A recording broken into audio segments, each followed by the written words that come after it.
And we are live. We are back. 12th man's back. I've got another Arsenal show with my boy Curtis Shaw. Curtis, it's been too long, bruv. Last week, we got the shows back running. Wanting to do it earlier, but we've both been mad busy. You know how it is. But how are you, my bro? You good? Yeah, I'm all good, bro. Good to be back here. And yeah, it's a big weekend, isn't it? Very big weekend. This game is, I think it's going to tell us a lot about our season. So, yeah, we'll get into it. Yeah, it will. It really will. Make sure you do me a favor, people. Make sure you're following Curtis Shaw TV if you're not already. Make sure you've hit like and subscribe. If you don't want to throw in super chats, then buy me a coffee is a new thing everyone's doing, which you can see on the QR code there now. YouTube may take the majority of super chats. So if you do want to support the content, then please make sure you scan that QR code. Following OK Jerseys, who are today's stream, you've got the link pinned in the message and section of the live chat as well. We're here to talk Arsenal. We're here to talk about probably the rotation, but most importantly, Declan Rice. That's the first place I want to start, Curtis, because Laurie said he'd rest him. I actually said I wanted him rested midweek. I definitely wanted him to come off before the 82nd minute where he's rolling around the floor with his ankle. I don't know, man. I'm kind of getting a bit worried that we're using Declan Rice in the same manner that we used Bukayo Saka before his grade 3. And Arteta needs to learn that Declan Rice, we are very, very different without him. And if he was to go down Yeah. injured, bruv, I'd have a lot of less confidence that we could go and win trophies without him because I think he's been so important. So, what do you make of it? I know he's a machine. He's not invincible, though, is he? No. Yeah, I mean, we spoke last week, Dan, and I know you said, look, if we beat Chelsea, chest Yeah. and all that. Yeah. I respect that. I was happy to see you that positive. I sort of said It's for a me change, that bro. It's never normally positive, mate. we're just a reflection of the team, Dan. I always say that, you're not Yeah. going to criticize a team that's doing well or a manager that's doing well. But I said for me, the thing that concerns me about this league title is Arteta's management, his rotation, and obviously the injuries is the problem. I remember when we signed Norgard in the summer, a lot of people online, oh, it's sensible business, 12 million for the captain of Brentford. And I was like, is it really? Because I've just seen Douglas Luiz go to Forest on loan. I've just seen Paulinho go to Tottenham on loan. They're both better players than him. And you could have got them on loan with no obligation to buy them. And yeah, the thing with Declan Rice, I mean, I'm doing a show later as well, and Arteta's saying things like, when was I supposed to rest Declan Rice? And I'm thinking, well, you played him against Port Vale away from home. You brought him off the bench against the League One team. He should have had the night off for that game. Brighton at home, he came on as well. Declan Rice, if he plays against Aston Villa at full time in that game, you should send him on holiday for 5 days. Don't even take him to Bruges. Like, he doesn't even need to be there. The problem we've got is he obviously doesn't feel comfortable using Norgard. And I wish somebody would ask him the question, why did you sign him if you don't trust him? Do you know what I mean? Like, what was the point? I get it with Jorginho. He was old, his legs had gone, you was moving him on, but you chose to sign Norgard. So surely there was something about his game that you liked. Even when Rice came off the other day, he didn't bring Norgard on for the last 8 minutes or whatever. So Rice is that one player in this team that I just don't think we can replace. I don't think we've got anybody anywhere near his level. And yeah, we're just in a situation where if he was to be injured, I think we'd be struggling. So yeah, like I said, I've looked at a few games. I think the Brighton game in the Carabao Cup, he should have been rested. Port Vale, he should have been rested. I don't think he needed to play against Slavia Prague, certainly not from the start. And now we're forced into a situation where if he's even 80% fit, they're going to patch him up and play him tomorrow. That's the reality, because he's not gonna want him to miss that game. And obviously in defence we're missing a lot of players. So injuries, rotation, that's the thing that concerns me probably more than anyone else at the moment. Yeah, look, I've got to be real with you, bro. The Declan Rice situation is one that frustrates me because when I say rest him, I don't mean completely take him out of all 90 minutes of the game. It could be you Yeah. start him and you take him off on the 55th minute. It could be that you bring him on the 55th minute. But against Brentford, My dad was actually the one, and he's mega positive, my old man. He's quite this is similar to me, loves like everything with Arsenal, but he's right now, but he's sort of saying to me, okay, now Mikel, why is he still on? Like, why is Declan Rice still on here? Like, I know it's a hard game, and I appreciate Brentford's tough, and it wasn't the best of games, but we're doing the job. We're solid. Take this guy off for the ex Brentford captain, Norgard. Like, what is the point of having this guy? Like you say. So I was surprised by that. Gets to 82 minutes and he's on the floor holding his ankle. And I'm thinking, you kind of Yeah. deserve this if this is an injury. I mean, we don't know if it is yet, right? He's apparently said that he's No, we don't fine. know. We think he's going to be all right. But if he isn't, I'm looking towards the manager again. And I hate to say that because I hate to point out, the fact that we're looking at Mikel Arteta here. But I can't really blame anybody else because you've done it with Gabriel. We've just beaten PSV 7-1. Gabriel is playing. The next game, he goes down with a grade 3 hamstring injury. Why was he playing? Why are you bringing Gabriel on against Port Vale and Brighton? What are you doing in the League Cup? Why are we doing that? He's now out. Then you've got the situation with Saliba, who I think has overplayed many, many games for the last 2-3 seasons. So I don't know, man. I do think we look and point the finger towards Mikel Arteta. I do think Yeah. we're in a situation where you have to say to Mikel Arteta, come on, like look after this squad more and trust your squad because he's trusted quite a few of them. It's just that in the Declan Rice position, he clearly doesn't trust anyone to do that role. And that's because there isn't anyone that can do that role, in my opinion. Like, I think the only one that's close enough to do it, and we haven't really seen him do it yet, is Miles Lewis-Skelly because he's got Yeah. the athleticism and the legs, but he doesn't seem to want to go down that route. So then you say, well, okay, against Brentford, if you don't want to go down that route, maybe you play Zubamendi and then Eza and Odegaard either side of Zubamendi and go more attacking. And I think we might do that in the Club Bruges and Wolves games. I think he's trying to Maybe. get Declan across this Villa game and then gone, right, Yeah. now you break. So I don't know. That's my thinking, Curtis. I don't know what your thoughts is on that because this I guy I needs think that to rest. I think the problem is, Dan, if you just leave a player on the bench and don't play him, just like Norgard or whatever, and then it comes to, let's say, Club Brugge, we play Norgard, and he has a stinker. We're all going to criticise him, but in reality, you're bringing the guy from the cold and then expecting him to play well. Now, Ben White the other day came out of nowhere and had a great game. But on the flip side, Lewis-Skelly, when he played last week, he really struggled. Some players, they need 15 minutes here, 20 minutes there, just to keep ticking over, to keep yourself, sharp with the game and what the game requires. So I get it. If we can get Rice through tomorrow unscathed and we win, you've just about got away with it, Mikel, in midfield. Yeah, then we'll go to Bruges. You don't need to play him. We've got Wolves next week. You don't need to play him. He can have a good rest. And then even the week after that, we don't have a midweek game between Wolves and we've got Everton. So he's got a good 2-week period there to rest. But the problem is, he's got to start taking some responsibility for it because in the press conference, I never hear him allude to what he could have done better. Gabriel, as we've said so many times, he played 90 minutes across all of pre-season. I remember speaking to people on tour saying, why is Gabriel out here and he's not playing? They said he hasn't recovered from the hamstring. He's here just to be around the boys and work on his fitness in training.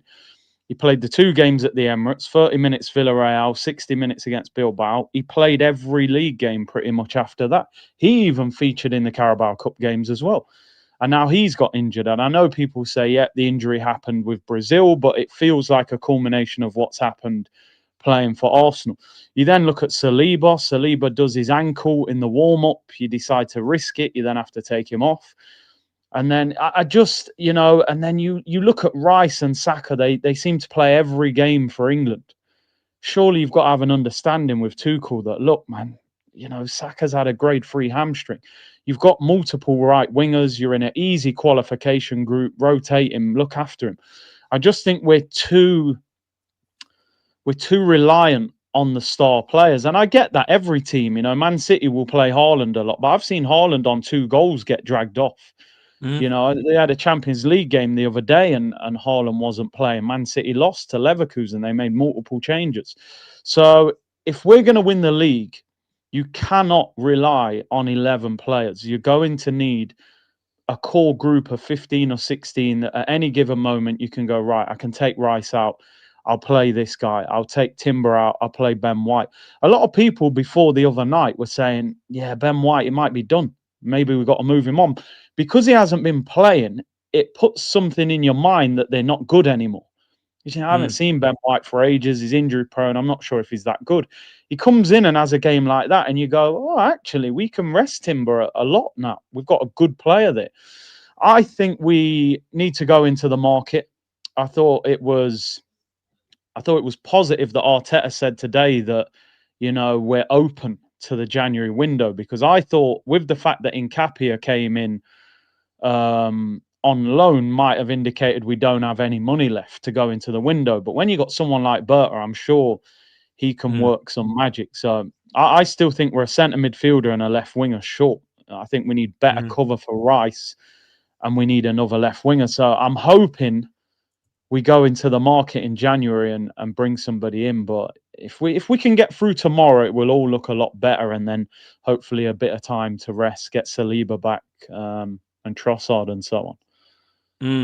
Yeah, look, you make a good point about the January market. It's probably the only January I'm not going to be crying out for players, but I do feel like with you, we've got no replacement for Declan Rice. And I think the left wing option, although Martinelli and Trossard have scored, I do think if a Yildiz or a Semenyo or Rodrigo was available, the Arsenal should absolutely go for that, to be fair, because I do feel like all three of those upgrade on what we've got. I'll say this as well. The midfield, man, like, I really like Rice and Zubimendi. I think that's been kind of excellent. But do you think we're going to revert back now to Odegaard going into that kind of 10 role and Eze going even more wide left or being like kind of put on the bench? What do you think Arteta will do? Yeah, let's be honest. We all know what's happening. We saw a little bit of it the other day. I mean, the last few streams, I've spent a lot of the streams talking about Martin Odegaard, because my opinion of him maybe doesn't align with everybody. I think he's an extremely talented footballer, but I don't think he's anywhere near as effective as he was 2 years ago. We're always talking about 22, 23, but we're now in 25, 26.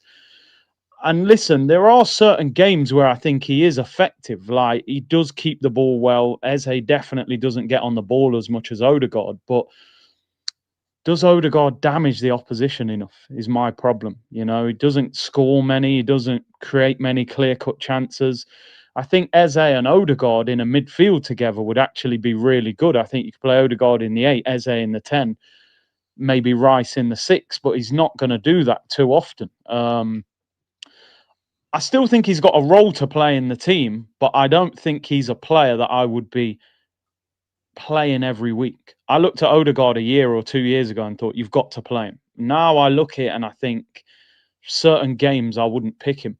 We spoke before about the team evolving from sort of Gabriel Jesus and Zinchenko and players like that. I felt we moved on from them and improved. Yeah. I think something similar is happening with Odegaard, where I'm not saying he's done and I'd get rid of him, but I don't think he's somebody that every week you should be saying he has to play, because I think there's certain games I'd rather Eze played. You look at his performance against Tottenham, I don't think we would see that performance from Odegaard. So but I think he will be in the team. I think he'll start tomorrow, and I think Eze will be on the left or on the bench. Yeah, I agree. I think he'll probably go with Eze on the left. I really do. Maybe, He's probably going to think of going with Zubimendi and Rice and Odegaard, and then Eze and Saka, and then up top. We'll come back to that in a minute. But I think the midfield is massively key tomorrow, because when I look at Aston Villa, that is definitely their strength. And they've actually got strength in depth. Not just Morgan Rogers. They've got Tielemans in there, Boubacar Kamara, Anana. They've still got Buendia and Barkley and all these, man. I'm thinking, crikey, that's actually like a better midfield than Arsenal's in terms of strength in depth, I think. But when you look at what Arsenal have got when they've got everyone fit, I truly believe it is better than Aston Villa's. I think Rice and Zubimendi complemented each other amazingly well. Odegaard, I'm with you. I'm with you. I see things about his game that I really like, but I also see things that frustrate me. And when we were linked with him, I didn't know anything about him. I just heard he was the wonder kid that didn't make it in Madrid.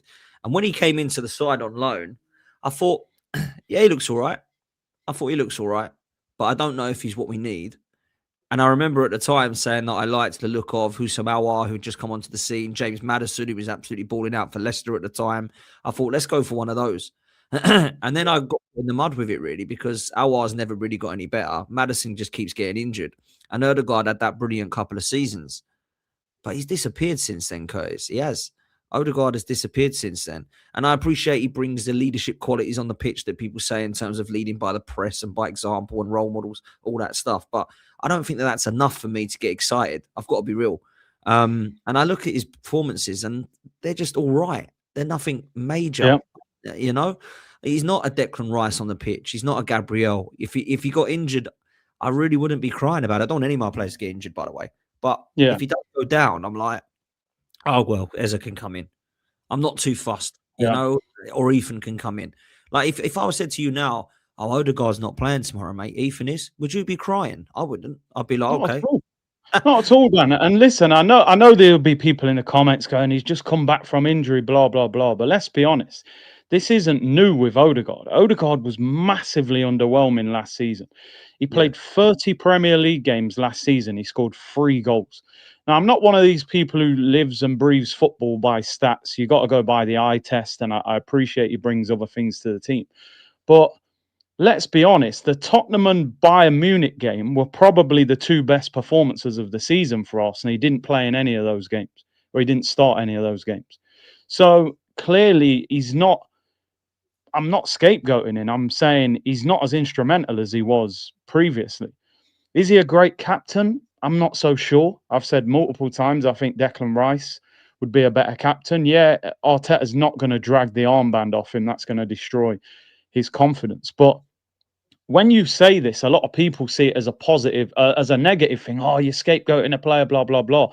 I think as an Arsenal fan, you should take it as a positive and say, okay, maybe a player that was instrumental for us 2 seasons ago can now be rotated and sort of handpick the games that are going to suit him better. So I don't see that as any type of negative thing. I think Havertz came in, had a decent spell. I think I don't think he's overly necessary now. He's a squad player. I would actually move him on in the summer on 275 a week. Jesus, another player I would get rid of in the summer. The first 6 months, Jesus looked like a world beater at Arsenal when he was up front. Zinchenko was instrumental. He's going to be gone. I think Berta has come in and said, I'm going to push this squad up to another level. And when that happens, sometimes you have casualties in it. So, listen, he's still got a role to play. He's captain. Arteta's going to pick him, so we need him to play well. I don't necessarily think Merino up front helps Odegaard, because I think he's better having somebody that's going to run him behind like a Gyökeres. I think that helps him, stretches the pitch, where I do think that Merino drops into the spaces that he likes, which then maybe makes him drop deeper, because in the game the other night he was picking the ball up off the centre back, and I think you need to be higher up the pitch. So, but he's going to have a test tomorrow, because McGinn and Kamara and Onana, they got, I'd say with Newcastle, this is one of the most physical midfields in the league, Aston Villa. So he needs to perform tomorrow. He does. Another statement I made that I was told was, oh, you're so negative about Havertz. You're so negative about Havertz. All I said was, I think Mikel Merino's better up front for Arsenal than Kai Havertz. That's literally all I said. And, oh, you're a hater. You get all this. You've had a stinker. Rah, rah, rah. Well, I'll tell you, we went at a stinker. Mikel Merino, because he's proven me right now. This guy is a better finisher than Kai Havertz. And he is definitely, in my opinion, giving more to the all-round scene than Kai Havertz does as well now. And I think we look better at the moment with him up front than we do with Victor Gyökeres. And I'm a big fan of Gyökeres. I wanted him madly. I just think it's a massive compliment to Mikel Merino, brother. I've been massively impressed since he's come in that role. And if you remember, Curtis, when we signed him, I think both of us together were like, well, we got him for. That's not really a great signing, is it? £30 million, an El Neri replacement. I'll go one further. I don't actually like him in midfield. I've got to be honest. I think he's all right. Like, he's do a job. But I think he's really good when he's like further up the pitch. And I think he's been kind of instrumental against Bayern Munich, Tottenham, and obviously scored against Chelsea and scored again against Brentford. Like, this guy's been great up top for us, ain't he? He's been outstanding, bro. Honestly, I said it yesterday. Merino realistically saved our season last year, and it Mm. wasn't even a great season. We didn't win a trophy, but he kept us in the Champions League, really, because we had no striker. We wouldn't have beat Real Madrid without him. You know, he connected things, he set up goals, he scored goals. He was fantastic, and I totally agree with you. You know, he's better than Havertz up front, in my opinion. Havertz misses big chances at big moments. You know, we saw that against Man United in the FA Cup, Newcastle in the Carabao Cup semi-final. There's multiple others, Brighton at home when we were down to 10 men. When this guy's in front of goal, I expect him to finish. That's the biggest compliment that I can give him. I don't expect him to miss. He obviously came on against Leicester, scored those goals, and he hasn't looked back. I think what we've seen of him in midfield, you would say this guy's been a flop. You know, you'd be going, this hasn't worked. What we've seen of him up front, he's completely rescued his Arsenal career. And I agree. I actually think he probably suits our style better than Gyökeres because we just haven't adapted to having an out and out number 9. Now, long term, I still want Gyökeres to be up front because Gyökeres, I believe, is capable of scoring 20, 25 goals. But you're going to need Saka and people to start creating chances for him. But at the moment, Marino's the man of the moment. You know, apart from his dives, you know, that dive that he did the other day where he took it around the goalkeeper, I was like, bro, what are you doing, man? He went down like he'd been sniped by the crowd. But yeah, man, his finishing's exceptional. He'll have a tough game tomorrow though, because again, Villa are very physical. Konza and all them guys in defence. Yeah. So it won't be easy. By the way, I just seen you say 55 away from 56k people, man. Let's get Potsy there now, man. I'm sure there's 50 odd of you that aren't subscribed now, man. Let's get him there while we're on stream. Big up, man. Come on, people. Hit the subscribe button. We can get to 56k today, man. Let's hit the subscribe Yes. button. Make sure you hit like. Make sure you're following Curtis Shaw TV as well. Look, let's do some super chats while we're here, bruv. Mohammed says, Yeah. big up to both of you. Aren't you guys tired of hearing we have one more training session this afternoon? Nobody's asking about overplaying these guys. What's mad is that is so true because when you get like I know he plays his cards close to his chest, Mikel Arteta. Whenever someone asks him, what about the fitness of? He says, we'll have to see. We've got another training session today. And I'm thinking, you know already. Like, do you know what I mean? You kind of know already. Like, and I don't know, like, we'll you know, maybe it's a good time to bring it up now about the fitness of, like, our defenders. Because I ain't got a clue what our back line's going to be, bruv, at the weekend. I ain't got a clue. Yeah, it'll be down to Saliba, won't it? You know, if Saliba's back, then that brings Timber, I would say, at right back. If Saliba's not, I think we play the back four that finished the game the other night in that order. I think we just got to hope then Ben White's got another 90 minutes in his legs in a short space of time. But it's crazy because defense was the part of the team. You said we've got so much squad depth, and even there now we're going one more injury and we're in big trouble. You know what I mean? Like, so I said something needs investigating. You know, there's something fundamentally wrong at Arsenal, whether it's the medical staff, whether it's the lack of rotation from Arteta, whether it's the training ground, whether it's a combination of all of them. Is the training too intense? Because I've never seen a team get this many injuries. And it is, you do think that number one in the press conferences, I don't think they're allowed to ask him certain questions because why would you not say to him, like, are you concerned about all the injuries? Is there anything you can do better? Like the medical staff, your rotation. They never ask him those questions. So, and then his answers, you know, might as well be chat GPT, like, oh, we got another training session. Well, we know that, mate. Give us a little bit of clarity. I know you don't want to tell Unai Emery that, look, Saliba's out tomorrow. I don't expect that, but sometimes you can say something different, you know, but his press conferences are difficult, man, when you react to them. Oh, horrendously bad. Some of them, like they really Yeah. are. But yeah, no, I think it's a great question because I'm a bit sick and tired of that. To be fair, this next one comes in from AMT. He says Aston Villa at home will play attacking football, not the way that Chelsea did, and that will suit Odegaard because Villa will open up. Look, I think Martin Odegaard needs a good game. Let's not put it twisted. I'm not saying don't play Odegaard. He's no good because we know on his day that he's good. Me and Curtis just want to see a bit more consistency, if I'm honest. And I'm not even saying that Ez has been consistent because he hasn't. I just want to see the Odegaard that we know can play in there. Like 22, 23, Odegaard for me was the best. I know people liked him in 23, 24, but when I see Odegaard getting 15 assists and goals on top of that, that's the Odegaard I want to be seeing. Like, sorry, was it 15 goals? Yeah, 15 goals and 15 assists. goals. Sorry. Yeah. That's what I need to be seeing from Odegaard, man. And we know he's there. We know it's there. Brio says, do you think that Arteta will play Havertz in midfield? Do you think that could happen again? I think it could, Yeah, that sends shivers, man. Like nobody wants to see that, man. I'm sorry. We all know Havertz in midfield was horrible. The thing is, he loves him, don't he? When you hear him talk about him, oh, Kai, we can't wait for him to be back. We love him. I think the way you're talking about him, you're going to play him somewhere when he's fit. So I hope not, man. I really hope not. I hope not too, but I fear that he might play in that 10 role. I fear that he might, and he might drop in it a few times within games. I don't want to see this guy, if I'm honest, like anywhere, but bring him on as a 9. I'm more than happy with 20 minutes here and there, different dimension type thing. That's all I can see him being utilised as. And I've got to be real. I think we've got to make a decision in the summer on Kai Havertz. I really do. I think we've got to make that decision. I think Jesus is probably going to end up leaving. But I just don't see that we're a better side with a player who comes on for 20 minutes up top of a different dimension that's on 300k a week. Like, if we could get him back to kind of Germany, even for 40 million or something, I'd take it, I think, just to get him off the wage bill and go and get a Julian Alvarez type striker. That's what I'd be looking to do in the summer.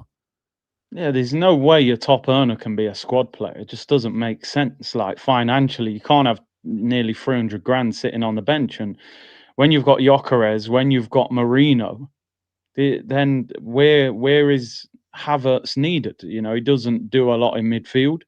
You've got 2 better strikers than him. He's also had a big knee injury and a big hamstring injury. You can't get any clearer. It's like going in your car, it's rattling, the oil's leaking. You think, you know what?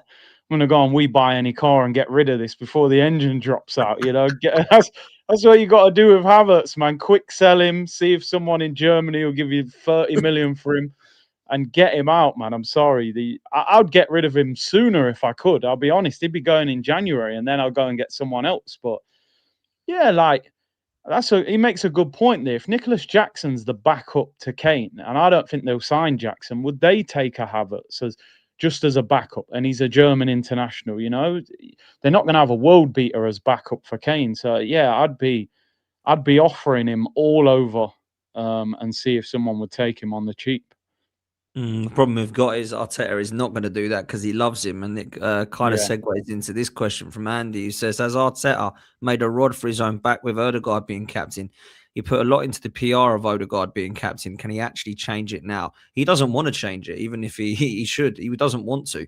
Like, I think we all know that Gabriel and Declan Rice are the 2 options that would probably look at wearing the armband and the fans be happier with it. I'm not saying that Odegaard's a bad captain or leader, but I just don't think he's as good a one as Declan Rice or Gabriel. You could see Declan Rice yesterday. I was listening to Turkish and Troops and the guys talking. You could see exactly what I saw, which was Calafiori, Declan Rice and Martinelli basically shouting at each other to get back, defend. And it was all through Declan Rice. He's basically shouting at Martinelli. Then he's going, no, you've lost him. Right, I can't catch up. Calafiori, that's your guy. He then goes, boom, goes straight through him, wins the ball. That's Declan. Odegaard doesn't do that, does he? Odegaard is too busy doing this. And doing this. Like, come on, man. Like, it's just completely different, man. Like, the flicks and sneezers and, come on, make more. Do you know what I think? I think Odegaard, a couple of years ago, the club was in a bit of, I don't know, chaos. And maybe Odegaard was the calm figure that he wanted to be the leader at the time. He's reminds you a little bit of Arteta's personality, to be honest, on the pitch. Well, I almost think now you want that sort of inspirational figure that's going to drive you, and that is Declan Rice, But then Arteta would probably say, you don't need to be the captain to wear the armband. I feel like Rice is sort of leading the group anyway, even though Odegaard is the one wearing the armband. And yeah, Yeah, it's interesting because when you give someone the armband, you're basically saying, I'm going to play you every week, and Mm. that's where he's kind of stuck with Odegaard now. So, but yeah, Rice is definitely the leader in the way that he's playing. Yeah, he is, without a doubt. LSG says, I think Kai Havertz suits Eze and Gyökeres suits Odegaard. Well, we need to get them all fit, first of all, because we can't do Yeah, that and we can't make that out. I mean, the only time that I actually saw Zubimendi playing, or was it Rice playing, and then he had Eze and Odegaard either side of him. And I'm yeah, thinking, good, let's see what this is about. And then Odegaard goes down again. It's like we can't get it. One goes down, one comes back. Saliba comes back, Mosquera goes out. It's like, mm, Saka comes back, Madueke goes out. You know what I'm saying? So I truly do believe that these injuries, something's going on here, Curtis, because when you get an injury, right, and you get, let's say it's an ACL, or maybe you've broken your leg, I genuinely do think there's an element of bad luck there. I think that's just unlucky. But little niggles, little muscle injuries, little niggles and twists and turns out for this game, out for a couple of weeks. We're talking a number of days. We're talking a number of weeks. Something's going on there then, because, like, how do you get this many already? I mean, and thank God for Andrea Berta, because if it wasn't for yeah. Andrea Berta, we'd be screaming right now saying, well, all of our defence is out. We've got no attack. Our midfield is chop and change. We've had no Odegaard, then no Eze, then no Madueke, then no Saka, then no Saliba, then no now Gabriel, now Mosquera's out. You've got no Havertz, Jesus. We're playing our third choice striker again. Trossard's now out. Like, what is going on here? Like, are we doing something in training, or what's happening here? Yeah, I mean, clearly, whatever we're doing, the players' bodies can't cope with it. That's the reality, isn't it? I know there was always that conspiracy theory that Colney was built on a car park, but I don't know how true that was. But Rio Ferdinand did say in that interview that when England used to play in London, they would train at Colney and they stopped training there because the ground was so hard. And that is a fact. I'm sure the players must have been complaining when they were training on there and saying this is having a bad effect on my legs. Um, I don't know whether that's the reason or not. And then even with Havertz, we heard that high intensity training in Dubai tore his hamstring. You're in Dubai, mate, warm weather training. You should basically be having a jog, bit of ball work, few laughs, you know what I mean? Stretch the legs, few massages, get some sunshine, come back for the season. This man's pulling their hammy doing intense training. So you just whatever they're doing, it isn't working. They need to investigate everything. Are the medical staff not good enough? Is Arteta's training crazy? Is the training ground? They need to move training ground. They've got so much money. They need to get to the bottom of it, because this is our biggest enemy at the moment to winning the league title. Probably is the injuries. So they need to look at it. But the manager's got to rotate better. I think some of these players, man, Timber, Rice, Saka, those guys, Saliba, Gabriel, they are just ran into the ground. They seem to play every game if they're fit, even in the, you don't, how is Gabriel and Rice and Saka playing against Port Vale? Like Port Vale, bro, you know what I mean? They're League One struggling, and you're bringing those guys on at Port Vale. Because sometimes people don't understand, like, as a player, you travel to Port Vale, right, which I believe is in Stoke, right? You got to go up there. You're going to stay in a hotel. You're going to do all your stuff. You're sitting on the bench. It's freezing cold. You come on for 20 minutes. And a lot of the time as a player, if you don't play 90 minutes, so when I used to play, if you played like less than 30 minutes, you had to do sprints after the game. So sometimes you were thinking, oh man, I'd have rather started the game and played 80 minutes than have to do the running after the game. So even being on the bench and doing that is not a genuine rest. Like, I don't want to see Declan Rice away at Bruges. I don't want him to get on the plane. I don't want him on the bench. You know what I mean? I want him at home chilling. Like, Ancelotti was saying it last season that at Real Madrid, he would give players 5 days off, like an individual player. Say, right, we've only got one game this week. Vinicius, go away for 5 days. We don't need you. We'll win this game. And then somebody else, and then somebody else. Players need a break. We don't have a winter break in this country. We expect players to go on a pre-season tour, grueling, loads of traveling. Then you're going to play all season. Then Rice going to go to the World Cup with Saka. England should get to the latter stages. Then they come back for pre-season. Then they go again. They can't do it. The game is a lot different now. with all the other stuff that comes around it. Before, you'd get picked for England and they were playing a friendly, you could pull them out of the squad. But now they're playing a Nations League game, which the countries want to do well, because the more games you win, the higher you move up in the ranking. So now Tuchel's going, well, I've got to play Saka for both games. I've got to play Rice. So I always say, I heard loads of people blame Ancelotti for Gabriel's injury, but surely we should be looking at the guy that manages him, 11 months of the season than the guy that has him for 4 weeks of the season. So I think we've got to take more responsibility and start trusting players, because Ben White showed the other day that we have got some good squad players, but it's about trusting them. I agree. I totally agree. Ben White's another one, by the way, that maybe overplayed a bit more, and he hasn't really got back to swing of things for like 18 months, to be fair, due to injuries. But you have got to be careful. These players aren't invincible. And as much as I appreciate you want to play if you've got time, you've got to rotate. And, people look at Van Dijk and they look at Salah and they look at other players that have played loads and loads and loads. But you look at them two now, they're looking a little bit shaky and shady. They've played a lot of football. So you've got to be realistic about how much minutes these guys can get. But look, tomorrow's a massive game, bruv, if I'm honest. It's absolutely huge. Like, we have to win it, in my opinion. I'm not confident because they're a really good side, mate. And they're playing very, very well at the moment. They are the most, overachieving right now in the Premier League. And I don't know, man. I'm not feeling we're going to get 3 points, Curtis. I hate feeling like this, but I feel like this might be a draw, bruv, tomorrow. But what are you saying for it? How do you see this one going? Yeah, it's a tough one because we're doing well and they're doing well, and I'd say we're a better team than them. But it's all the circumstances around it. It's Unai, it's Emi Martinez, it's 12:30 kickoff, it's away from home. We don't know who's going to be in defence. You've got to go there and beat them. To be honest, you've got to go there and beat them. I know.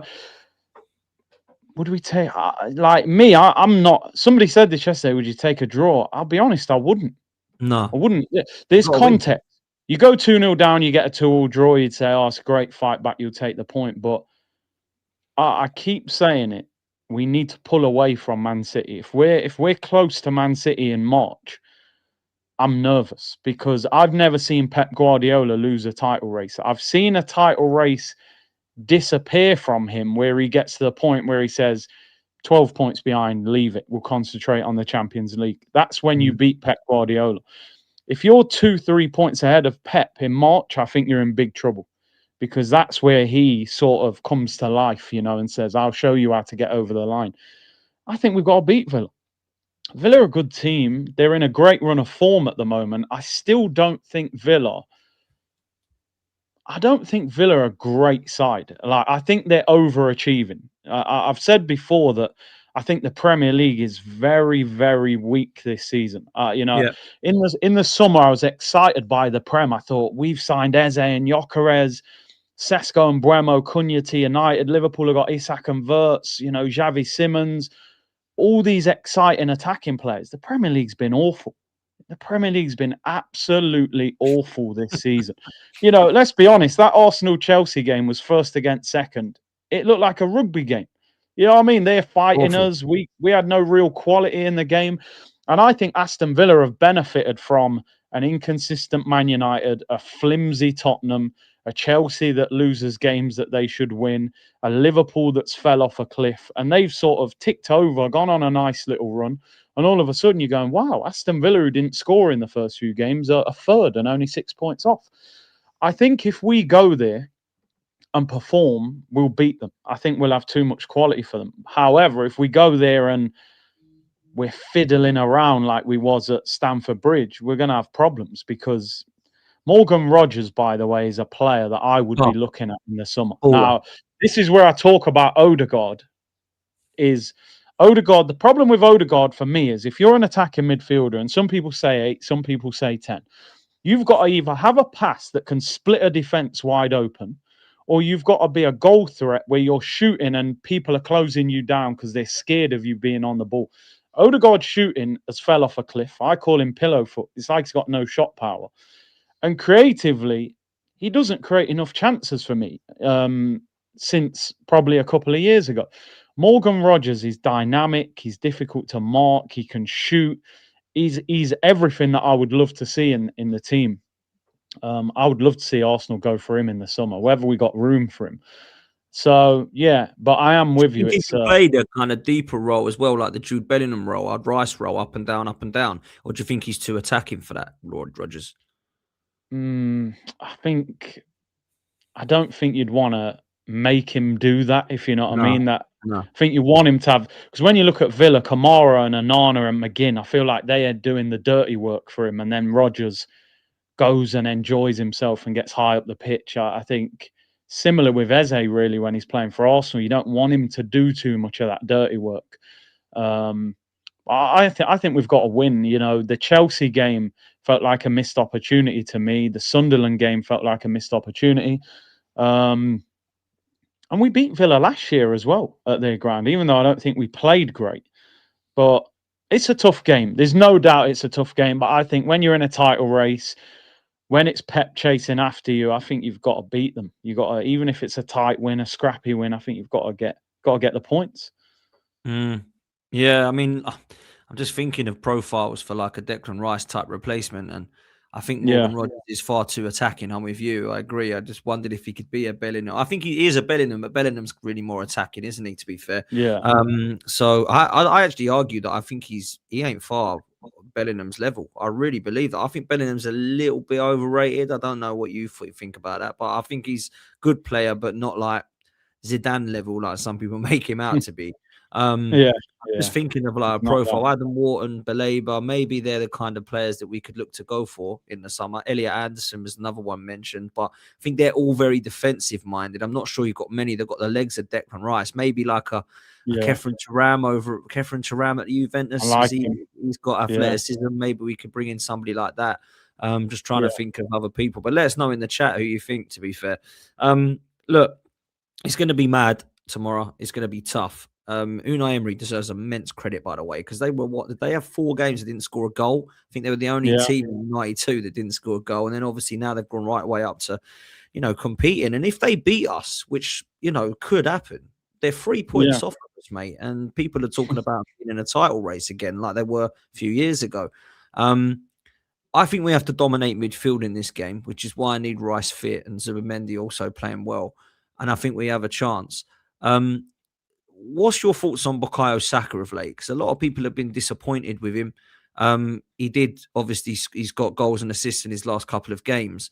I don't think we're still seeing the Saka that we all know and love, because I don't think he's quite over the injuries yet. I've got to be real. I don't know when he's going to. I think we'll see it as before we know it. But I'm still not seeing the same Bukayo Saka that I saw that looked just scintillating, Curtis. I've got to be honest. Yeah, I agree with you, bro. I think this season I've seen a little bit of desperation in his game. He's shooting at times where he should be passing, and I think with Saka now, it's this thing of I need to get numbers. I need to finish the season and go, I got 20 GA or whatever. So there's times where he should pass and he's shooting, and you're seeing a bit of selfishness in his game. I don't mind a little bit of selfishness from attacking players, but I think the question is, why are we seeing this Saka? I think every Arsenal fan can agree Saka doesn't look the same player that we've seen over the last few years. The question is why? Because some people say he looks tired, he needs a rest. But then, should he be tired? He missed 4 months of last season. So is it fatigue? Is it the fact that the injuries have changed his game and he's not quite as explosive? Because I feel like he's not getting away from defenders as easily as he used to. I thought he had a bit more of a burst over 10 yards where he could get away from somebody. I also think he's got to adapt to having a striker, because I've said so many times, I've hardly seen Saka create a chance for Gyökeres since he's been at the club. He never rolls the ball across to him. He's always trying to score. So he's got to adapt as well, because I think the mistake that Arsenal have made with Saka, and we probably didn't have a choice, The day Aubameyang left this football club, we crowned him. We basically crowned him and said, "You're the king of this football club. You're the man. Everything's going to be built around you." So I respect Saka because for the last few years, he's done the best that he can, right? There's no doubt Saka's performed for us. I think now they've got to almost say, all right, calm down a little bit now. You know, you've got Eze, you've got Gyökeres, you've got other players that can do things on your level. You need to now sort of share that responsibility. And if that means you're not going to score 15 goals, you're going to score 8 goals, but you might get 15 assists. You've got to do what's best for the team now, not just what's best for Bukayo Saka. That's what I think. I think he's got to adapt a little bit and go, okay, now I have got a number 9. I have had a couple of major injuries, so maybe I've got to manage my game a little bit. And I also think that the manager, again, has got to manage him better. You know, he's another player that's been overplayed. You've now got Noni Madueke. So you saw against Bayern, he came off. Noni came on and did well. So Saka doesn't need to play every game either. I also think sometimes that Saka can go on the left. You know, when Noni comes on, Noni goes on the left. Noni doesn't look good on the left. You know, Noni looks better on the right. Saka came through playing on the left. So it's probably more natural for him at times, if you ever make that change, that you're the one that goes on the left. So I think everybody's got to adapt a little bit. The injuries have changed his game a little bit. He needs to adapt to having a number 9. Don't be quite as greedy. Arteta needs to rotate him a bit and then find that balance somewhere in the middle. Still a top player, but yeah, doesn't look quite as good as the last couple of years. No, I agree with you about the Noni situation. He is really good on the right. I do need to see him improve his end product, Noni Madueke. Yeah. However, beating a man, he's got that down to a T. And I think you're right. Let's see what Saka can do on the left. Like, he started on that side. Let's see what he can do and switch it and make it a bit of a problem for the opposition. You know, everyone that's preparing for Bukayo Saka is preparing for him on the right-hand side. Let's stick him on the left and see what he can do and cause some problems over there. So I'm with you in that one, in that respect. I think he's definitely good enough to go over there. But let's talk about this team lineup tomorrow, because there is a lot of remarks and concerns. I'll put up what I think the team might be, but let me know if you disagree. I think the 11 will probably pick itself as long as we have the players that are fit enough here out of the 11 that I'm picking. So I've put it together into a formation on the software here. I've gone with Raya in goal, of course. Timber, Saliba, if fit, I think will start alongside Nkapie, because Mosquera and Gabriel look to both be out. And then Calafiori obviously starts at left back, who I thought was my man of the match actually against Brentford. I actually picked him over Ben White. I thought Calafiori was ridiculously good, and has probably been our most improved player this season, in my opinion. Zubimendi and Rice, obviously it won't be in that trio there, but it's obviously remained in there. But yeah, Odegaard, I think, will get the nod. And I think he will go Eze left, Saka right. And I think he'll start Merino and potentially mould Gyökeres back in like he has in the last couple of games. But what are you saying to that 11, bruv? No, I agree with you. I think that'll be the team, obviously, as long as Saliba's fit. I think because Martinelli has come off in both games, and he was probably a worse player the other night, I thought, Martinelli. And yeah, maybe because Eze finished the game on the left. Would I do that? Maybe not, but then it depends on the options, because obviously he said Trossard and Saliba are both a matter of days, but how many days is that? Me personally, maybe not everyone will agree with this. If Trossard is fit, I would play Trossard on the left, and I would play Eze ahead of Odegaard. That would be me. That would be me, because I think this is a tight game where you are going to rely on moments, and Eze is the moments player. If it falls to him on the edge of the box, you know, he's going to shoot. But I've got no doubt that he's going to play Odegaard. And I think he will play Eze on the left, because Trossard's probably not going to be 100% fit anyway. I just don't like Eze on the left, not in Arsenal's system. I don't think it works. Arteta likes his wingers to be wide. He likes them to hug the touchline. And I just think Eze that doesn't suit his game. You want him drifting between the lines like he did against Tottenham. But yeah, and then I agree with you. You bring Gyökeres on late in the game, and then I think Gyökeres can maybe start midweek to get his fitness back. I suppose the interesting thing is if Saliba and Trossard aren't fit, then yeah, definitely Eze would play on the left, and then I think the back four would be the same as what finished the game the other night with Ben White right back and Timber centre back. Still a strong team. You know, we got a lot of players out. I look at that team on the screen now. I'm thinking, I think we can beat Villa with that team. You know, they were 2-0 down away at Brighton the other day. I know they fought back, but there's still a lot of quality there. You've still got Noni, you've got Ethan, you've got Martinelli, you've got loads of pace to bring on. You've got Gyökeres. So, yeah, I'm still confident we can cause them a lot of problems. Mm. No, I am. I'm confident. And look, that team there, even if it is that and it isn't that, we can still utilize a lot of these players coming off from the bench. Jesus has been on the bench. Let's see when he gets game minutes. Obviously, we've spoken Yeah, about the fact that he hasn't really trusted some of the players like Norgard yet, but he's still there if need be.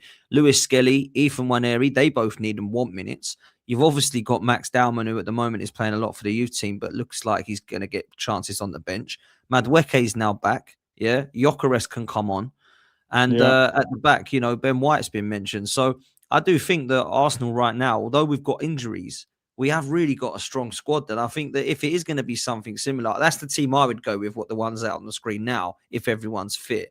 But I can't help but think that Odegaard is going to start in this one. So I don't think I'll be shocked if he does play. And look, whatever we do, we know we've got to win, right? And last season, I definitely. know we did win the game, but actually, it wasn't that convincing, and Ollie Watkins missed two absolute sitters, if you remember. Yeah, yeah, So, you know, they're on fire. I expect it to be good. The 12:30 game as well, which is lovely if you win because you enjoy the rest of your weekend. But if you lose, you then spend the whole weekend praying that other teams around you drop points, right? So I yeah. think this is going to be tough, man. If I had to ask you for a score prediction, Curtis, what are you saying?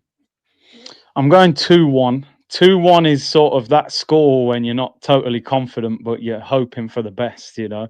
That where I am concerned is Rodgers, to be honest, because I think Zubimendi's been really good for Arsenal, but the one weakness I've seen with him is defensively when he's up against a midfielder that can run. He's been booked a few times and we've been punished from free kicks. And I think Rodgers is, as I said, I'd buy him in the summer. I think he's that good if you can fit him in the team. And the other thing is if Declan Rice doesn't play, you know, because I just saw Arteta's quotes and he's saying, as Mohamed said, another training session this afternoon, if Rice doesn't play, I'd be so intrigued to see how he set that midfield up because can you play Zubimendi with Odegaard and Eze? But then it's a very strong midfield. So then would he play Norgard? Norgard hasn't played. So if Rice is out, I just don't know how that midfield looks. I think they'll patch Rice up. I think if Rice is 75, 80, 85%, they're going to go, look, man, just one more 90 minutes, you can chill for the rest of the week, but you've got to get through this game. You just got to hope that nothing happens to him while that is happening, you know? So, yeah, he'd probably maybe put Merino there, put Merino with Zubimendi and put Gyökeres up front would probably be what I think he would go for. I don't think he would trust Lewis-Skelly. I don't think he would trust Norgard. I think Merino would go in that 8 with Odegaard and Zubi and then put Gyökeres up front, which I wouldn't like to see really because Merino in midfield has been sort of the opposite to Merino up front. So yeah, just get us through this game, man. If we win this game tomorrow, we have got a good little run, you know, where the next few games you think, okay, Wolves, Everton, Bruges, you know, and I was looking at Man City. City have got Sunderland at home, Real Madrid away, and Crystal Palace away in the next 7 days. That is a tough 3 Wow. games for them. Do you know what I mean? So Who they we got if first? we Sorry, it was who they got next? Did you say they got Sunderland at home. Sunderland at home? Yeah, yeah. I mean, tricky, you know, you'd expect them to win, but Sunderland just drew with Liverpool, and then they got Real Madrid away, who's going to be tough, and then Palace away next week. So we've just got to try and you look. I think the only thing when you look at the away games this season, the tough away games in the Premier League, got past Man United, wasn't convincing, but it was an important win. We went to Liverpool, lost when I think we should have got something. Newcastle was probably the biggest away performance where we did really well, fought back. And Chelsea, we weren't great against 10 men. So I think we still need that sort of away game where people go, oh, this is a big game. And we just go, nah, we're better than them. We'll show you what we're about, you know. And I just hope that's tomorrow. Because Villa, I mean, Emi Martinez came off injured in the warm-up against Brighton in midweek. So whether he's going to be back, their backup goalkeeper didn't look great. So I really hope we can, because that again would put more pressure on Man City as well against Sunderland in the afternoon. If they see Arsenal beat Villa, it's like, wow, you're under even more pressure. And then one slip up and all of a sudden the points gap's there. And like I said, to win this league, I think we need to be 10, 12 points clear of Man City. So we will be 8 points clear, I believe, if we win, and then put them under pressure. So yeah, man, let's hope. It'd be a massive winner. Hopefully we can get the job done. Huge, mate. Huge. And you're right to say about the away games. Forget the results just for a minute. If you look at the easy fixtures, which there ain't anymore, but if you look at the away days we've done, Stadium of Light done, St James Park done. There's only really after Villa, I would say the Etihad in April, everywhere, and obviously Spurs, but they're a joke at the moment, right? Yeah. I look at the away records. I'm thinking we've got to invite majority of them at home. There's only really City and Spurs that we haven't that are in the traditional top 6, top 8. Newcastle, of course, need to be respected as well. And you'd have to look at Villa at home as well, because at the Emirates, we all know what's happened there over the years. But in terms of going away, we're pretty much there. And I think after December, other than Leeds and the Etihad, everything's in and around Midlands and London and South. Yeah. So we're not traveling here, there, and everywhere. I know we are in Europe, but the way things are set up for us here, actually, we couldn't really ask for any better with the squad we've got. And, you know, look, I'll be honest. I know you've gone 2-1. I've actually said 1-1. I don't know why. I just feel like we're going to drop points in this one. I feel like it's going to be too tough for us. I think we've had a really tough week and a bit, and I think it might just show.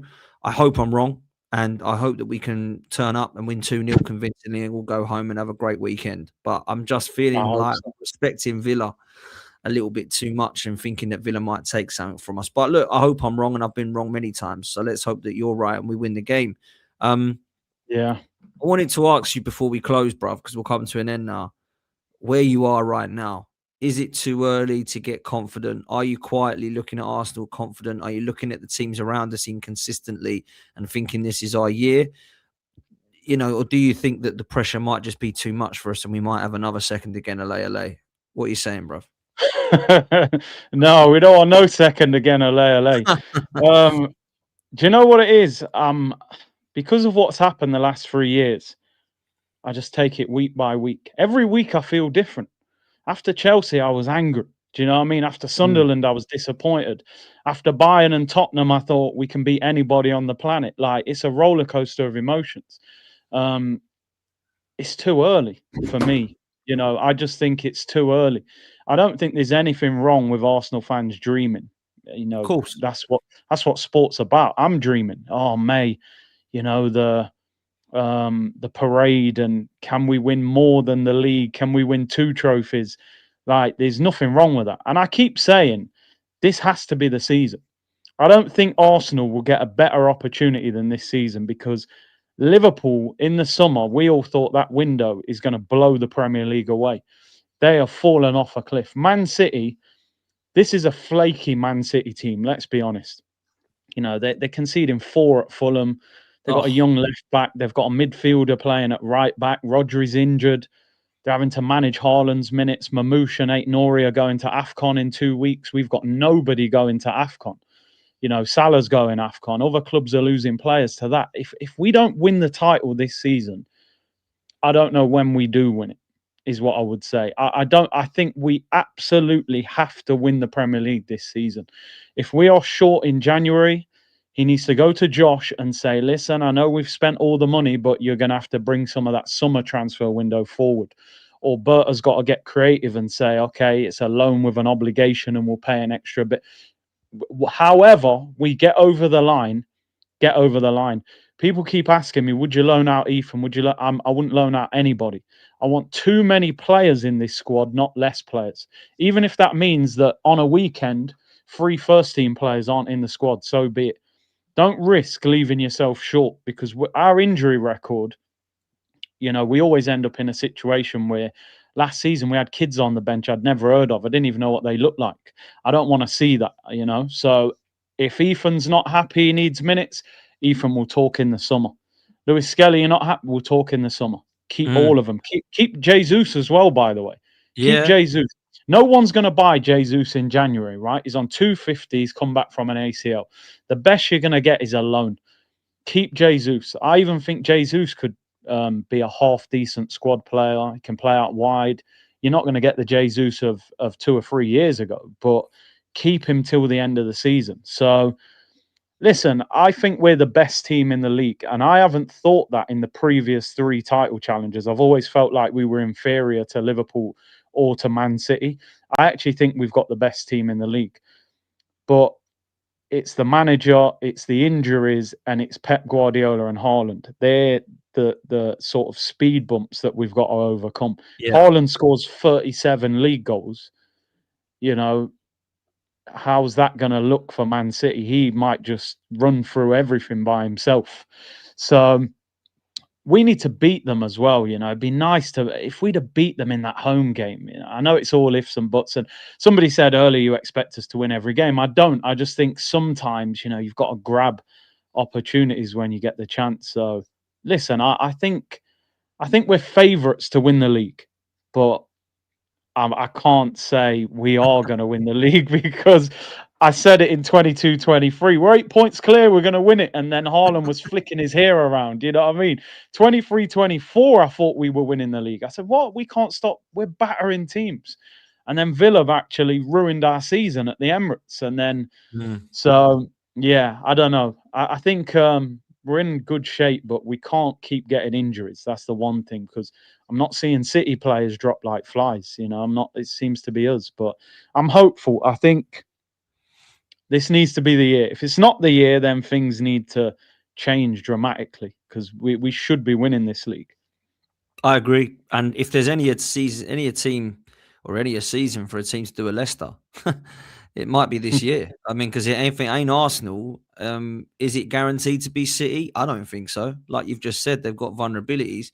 Could it be a Madness and a Villa? Could it be a Madness and a Sunderland or a Palace? Who knows? But I tell you what, I do know it has to be us, because there's no way I can see us not win a title this year when I've seen what I've seen. And I thought Liverpool were going to win it comfortably, Curtis. I've got to be real. When they signed Isak and Havertz, and I had Roms, big up to Roms, he said, start etching it and our name in the trophy.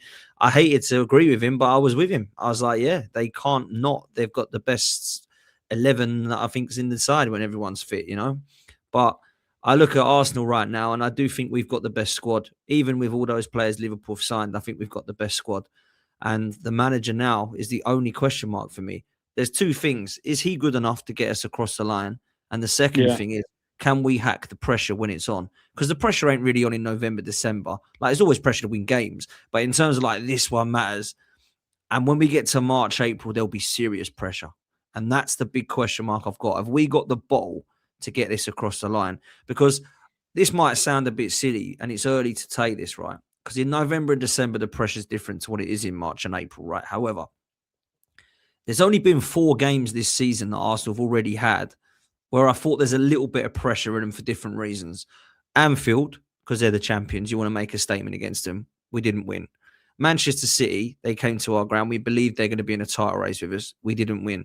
Sunderland, not because of Sunderland, but because Man City and Liverpool played each other that weekend. We had to beat Sunderland. We didn't win. And then we can pull away, and I come onto a podcast, Mr. Negative Dan Potts, and says, I think we win the league if we beat Chelsea. That's a statement win. We can't get the job done. There's only been 4 games, Curtis, already, and we ain't won any of them. So I sit there and think, is that going to be the biggest Achilles heel for Mikel Arteta, that we just can't quite get it across the line? Now, I hope I'm wrong, and I hope that's just part of the season, and we're still top, and we're fine. And we are. We're in a great position. And if I said to you in December, we'll be 5 points clear, you'd probably say, let's do that, Dan. I'll take that now. So we're in a great position still. The squad we've got's good. But I do have that question mark still, bruv. I can't have that. That can't come out of my mindset, bro. And City goes, there you go, in your face, in mate. There it is. That's what I need to But see. you're right to feel like that, Dan, because if you see something happen 3 years, why would you then go into the 4th year and think the total opposite's going to happen? History tells us Arteta struggles to get over the finish line. Now, we've got a better squad because Berta and him have had a very good summer transfer window. So you're hoping that those tools will be the difference. You've got a better squad, so you can't mess this up. The opposition's weaker. You can't mess this up.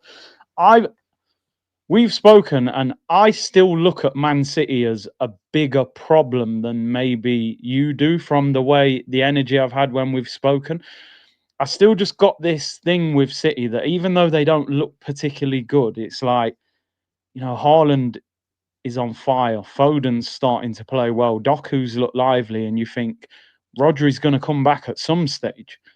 And then I saw something the other day saying Pep was talking about the market in January because obviously they don't really have a right back.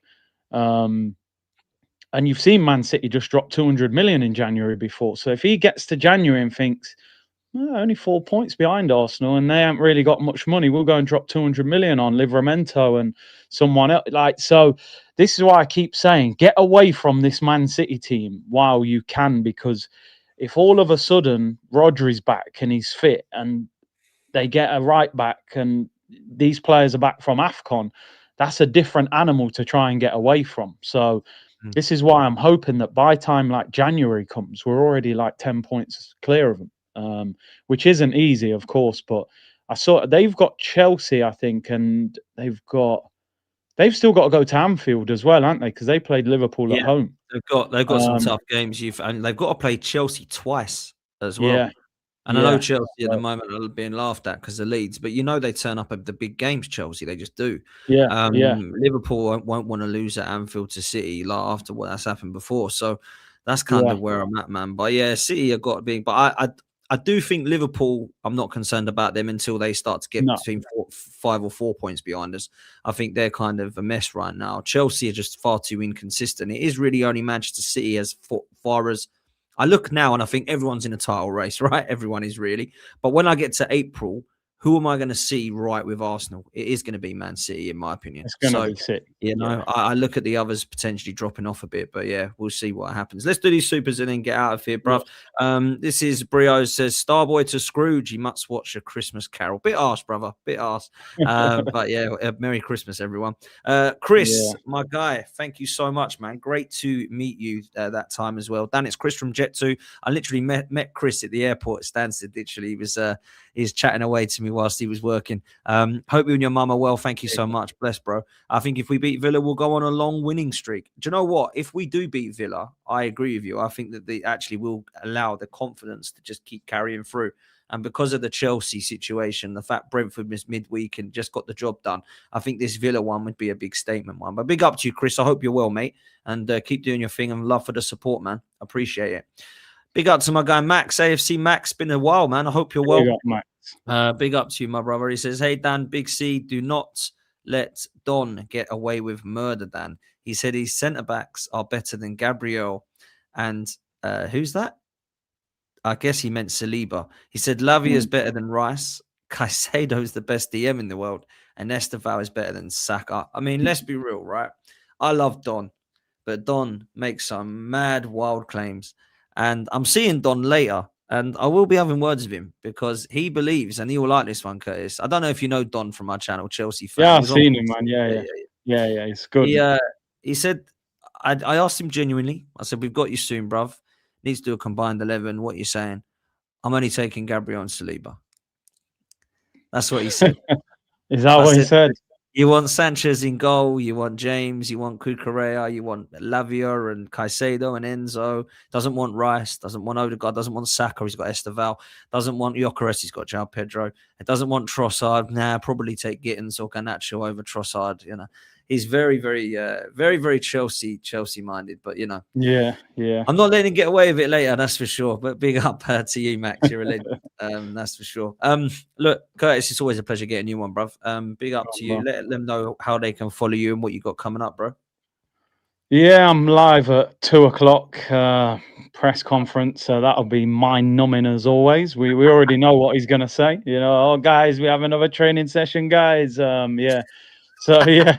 Do you know what though? What I am going to talk about, I saw a link. I don't know how true this link is, but Arsenal being linked with Kobe Mainu. Oh, Would you take him?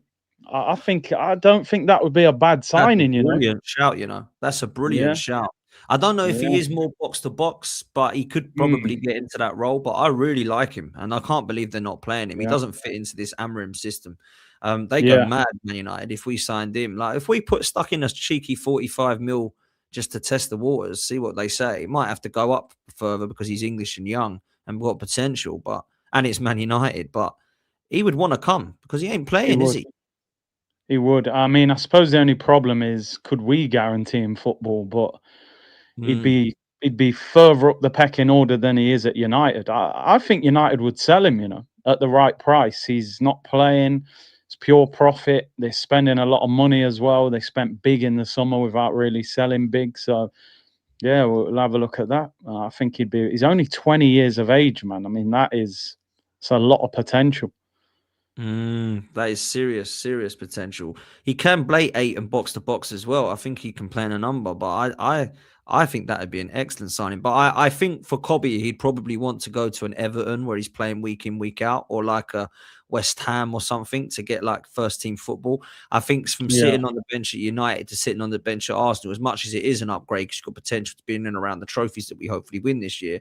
I yeah, don't think he wants that. I think he wants to play week in, week out so he can get back into the England squad. That's what I think he wants. So, but that's a really yeah. interesting link. Do you know what? There's some really good English midfielders now, like Kobe Mine, who's one, or Adam Wharton is another, Elliot Anderson being mentioned.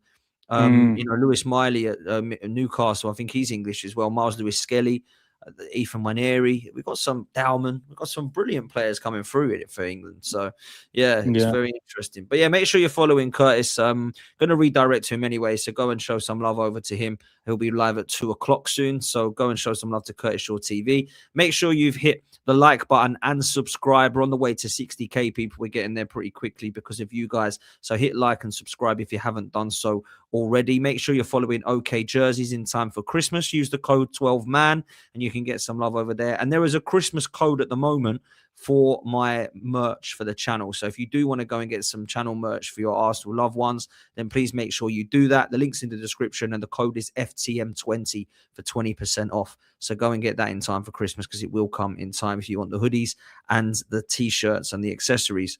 Curtis, big up to you. Big up to everyone that's been here. We'll send you over to Curtis' stream now for you to get ready, hit like and settle down for 2 o'clock for him. And we'll see you next time, people. We're out of here. Laters.